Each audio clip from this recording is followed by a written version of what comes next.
Hello, ladies and gentlemen, welcome back to A Planet Coaster, and welcome back to Utopian Heights. Today, we're actually playing with the Radius, which is the most recent Ferris wheel type ride that was added to the game in Alpha 2.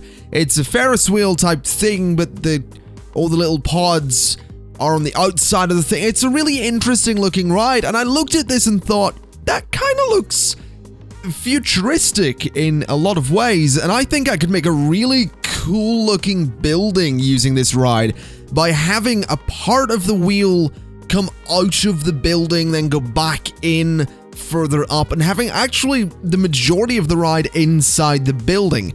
It looks really, really cool, and when you see the cinematics at the end, you'll agree. At least, to be honest, I'd hope you'd sort of maybe agree before the cinematics at the end, but we'll see how that goes. Anyway, the building here is arguably nothing entirely special, at least not to begin with. It is, by all means, a huge, big bloody box. But we do end up changing that a little bit. I go back to the big bloody box and add more details here and there. I did use a lot of copying and pasting just to get the base structure down here, because I really needed to make sure that this whole thing would work. I didn't want to individually place all these different pieces and blocks and construction items and then get to a point after putting so much detail into all of that I realize, oh, wait a minute, I can't actually make this work. So I did utilize copying and pasting quite generously, but when it came down to it, the detailing was all done in one degree by hand, and then I would like copy and paste bits of detail because it's a building and there's going to be a lot of symmetry. And the point of this building, the big feature of this building isn't necessarily the detail on the building itself. It would be the fact that there is a great big bloody wheel coming out of it. So keep that in mind as well. I don't actually know what people think of copying and pasting. I'm really concerned. It's like the prop line tool in Cities Skylines. Some people are like, yo, I'd rather you place all this stuff by hand than use the prop line tool. But the prop line tool makes things so much easier, and you kind of get, in my opinion, a better looking thing at the end.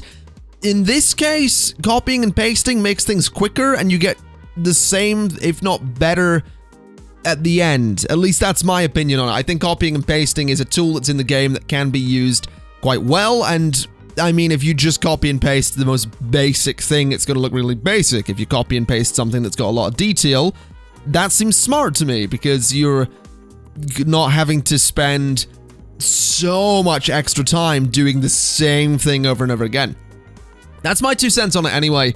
I would like to know what people think of it though. Generally speaking, like, not necessarily, well, I guess from a gameplay standpoint, what do you think of copying and pasting? But from a video standpoint as well, because that's kind of where I'm coming at it from. It makes more sense for me to just copy and paste stuff because it's quicker and I get the same results. So that's kind of my thoughts on that. Anyway, back to the build here. As you can see, it is all coming together. There are a lot of asymmetrical pieces to this building, and I really like it. I don't think any face of this building is necessarily the same as any other, which I really enjoy. I love that fact. There is also what's currently sort of the right or the back side of the building has another one of my sort of walkway type things going around it, but this time no one can actually get up to it, so I decided to turn that into a bit of a garden up there, the way I was originally going to do with the only other building that currently has a rooftop garden. That changes by the end of this video, but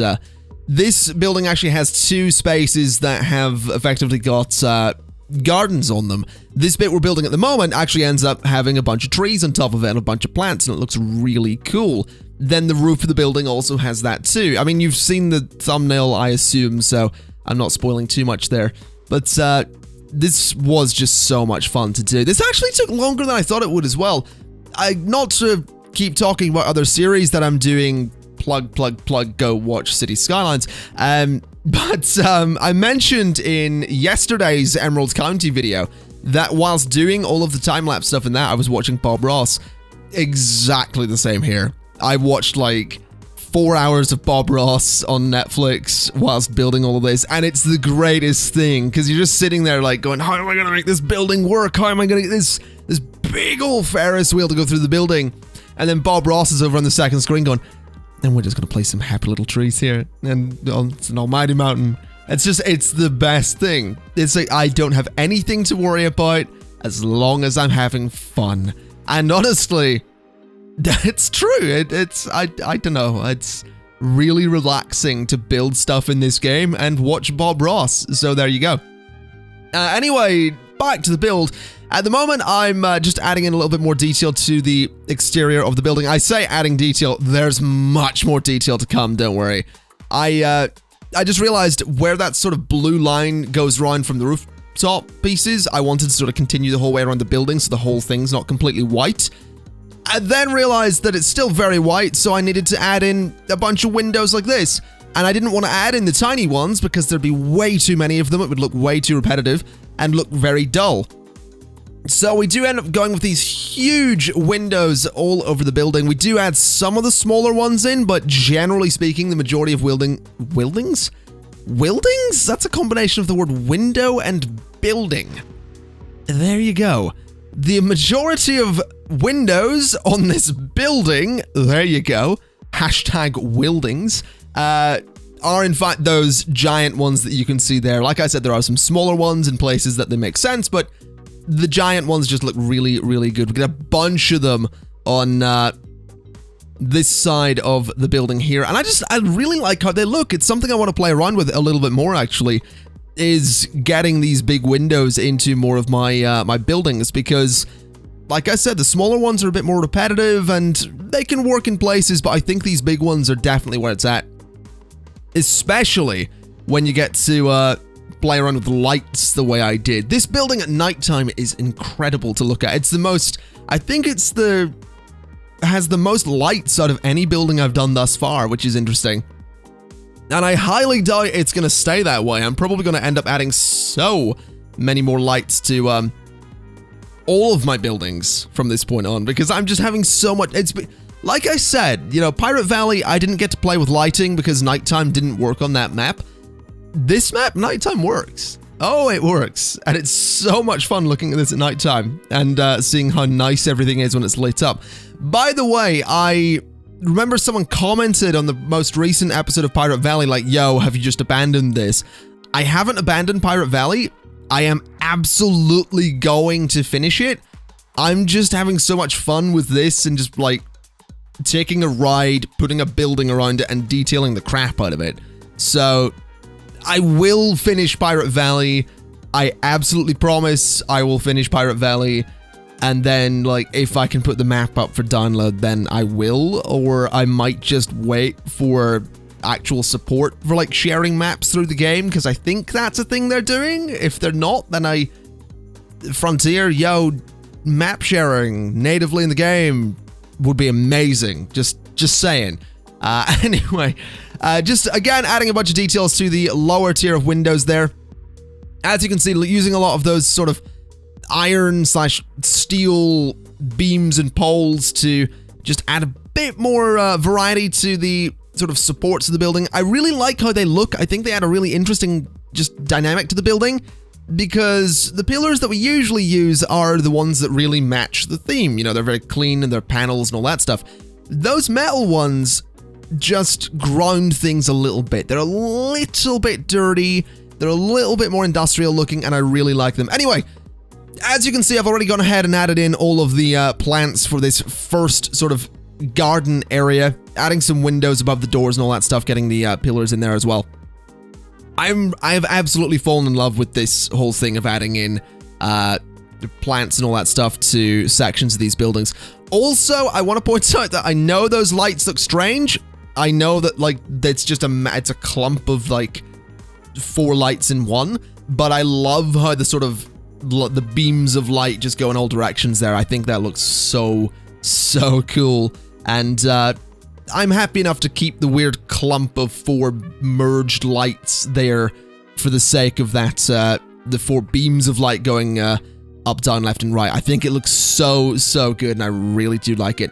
Anyway, adding some more big windows to the what I guess is like, it's not really the front of the building. The building doesn't really have a front. There's two ways into it. One of them's on what's currently the back.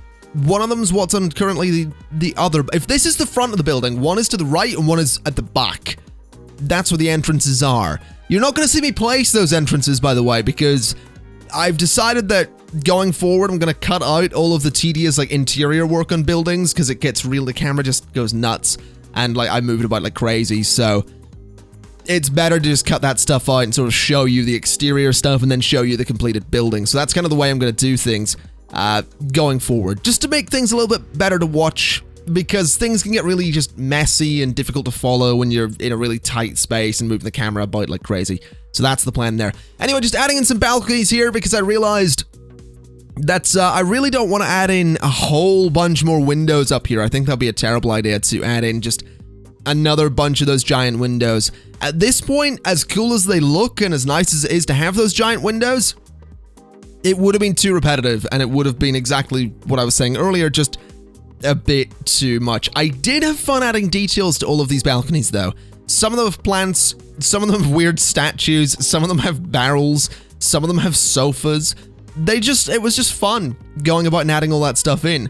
And I think it just worked. It just added a little bit of like personality to the building. It's like, oh, people might live here. This guy has a sofa. This guy has plants on his balcony. I think someone has a statue of a fish. Yeah, this guy has a statue of a fish on his balcony. This person really likes those hanging lantern things, and that guy has ammo on his balcony. Cannon, pirate ammo on his balcony, of all things. So I just thought it was a nice way to fill out the balconies and make it look like they're not just very clean and clinical. And again, it adds some variation to the colors that you see in the building. Like, you don't really generally see wood on this kind of building. That's why I chose to use a sort of older lamp for the light on top of the other, not the tallest building, but the other building that has the plants on top of it. I used like an old lamp to put on the table there because it gives you this really nice yellow glow, which is an amazing contrast to the very white lights that we have elsewhere, or the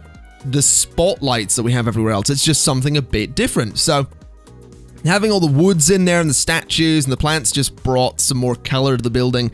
And as I've said before, the way I'm going to play with contrast in this is that everything man-made is going to be made of metals and plastics, and it's going to be like white and blue or white, black and blue, and then have a bunch of lights on it. And then the contrast to that comes in with natural stuff like trees and plants and woods and leaves and all that stuff, which you get these shades of brown, you get these shades of green and dark reds, and it's absolutely beautiful. It's why I'm having so much fun playing around with just bringing nature into these builds. It really is it's something that I think is so important for a park like this, because if I don't play around with nature in a park like this, you're going to get something that feels a little bit too much like Portal, in a sense, because in the Portal games, what you get is this really, really clinical thing, and it's a bit eerie, and it's kind of supposed to be through design because it's like a laboratory, it's a test chamber and all that stuff. This city isn't supposed to feel like that. This city's supposed to feel like, in a sense, it might have once been really clean and clinical and kind of Aperture Science-esque, but then they went, oh, wait a minute, we don't really have all that much space, and it's just a bit meh and miserable here. Let's bring some nature to the world. So they're like, okay, let's put some plants on top of our buildings and have dedicated green space outside of our buildings. And I really like that. And this building's no exception. This building actually has all of that as well. You know, I love this little canopy thing on the roof, by the way. But this building has green space on the roof. It has green space on some balconies. It has green space on sort of a, I don't know what you'd call it, sort of an upper plaza balcony thing. And then it has a really nice couple of like park-like things out the front. It's got green space by what I guess is technically the main entrance to the building. So it really has a lot of things going for it, and I love, love, love how this building turns out in the end. I think we're about to cut here and have a look at making the green space out the front. Yeah, we are. So I played around a little bit with terraforming here just to raise the terrain. As you can see on the left, there's a bit of terrain that was kind of too low underneath the pathways. And this was more tricky than it should have been. The pathways did not want to connect the way I wanted them to. I think the problem, honestly, wound up being angle snapping, and I was a bit of a dum-dum for not realizing that sooner rather than later, but eventually I fix it. And I started basically bordering the pathways with this this white paneling. I think that's actually there for lining rooftops. I've used it to line a lot of things. I've lined the bottom of the building with it, for example. But I wanted to line the pathway with it. I cannot speak today. I wanted to line the pathway with it to basically just tie it into the building a little bit, make these park-like things feel like they were supposed to be there and not just a little bit overgrown. And I think I do a pretty good job with that. The one on the left has a fountain, the one on the right has a big Planet Coaster sign. It has Coaster King and a Chief Beef statue. And I just really, really like it. I actually did an interesting thing with this fountain here. I just stacked a bunch of things until I had something that I thought looked cool. So I stacked a bunch of kind of pillar things. I flipped that bit of fountain upside down so we had that base. Then I just put some little water jets on it. And I got right in there and put the 4 water jets and the little like upside down tentacles of the monster that should be there. But it just worked. It really did. I really, really love how that's how that side of the little park thing turned out. Put a big sign in there, then we're going to put the statues in. Anyway, ladies and gents, in a moment, we're going to go into 3 cinematic shots that I have of this building and the ride that I think you will absolutely love. And that is going to be it. So if you have any suggestions for Utopian Heights, do feel free to let me know. But thank you kind of for watching, and I'll see you next time. Bye-bye!